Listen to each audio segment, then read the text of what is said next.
జీవితంలో చేతి జ్ఞాపకాలు ఉంటారా? ఇంకా నువ్వు అంశు గురించి ఆలోచిస్తూ లైఫ్ పాటు చేసుకుంటావా? అంశు జ్ఞాపకం కాదురా, నా జీవితం.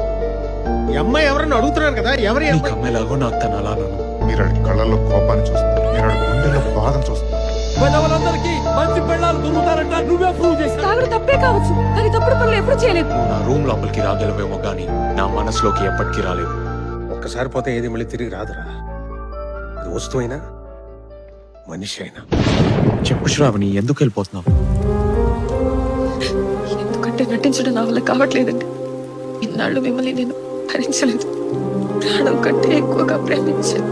పెళ్లికి ముందులాగా పెళ్లి తర్వాత ప్రేమ కంటికి కనపడదు శ్రావణి. అది ఒకరి మీద ఒకరికి ఉండే హక్కులోనే ఉంటుందని, ఒకరి కోసం ఇంకొకరు తీసుకునే బాధ్యతలోనే ఉంటుందని ఈ 10 రోజులు నీతో మాట్లాడాకే నాకు అర్థమైంది.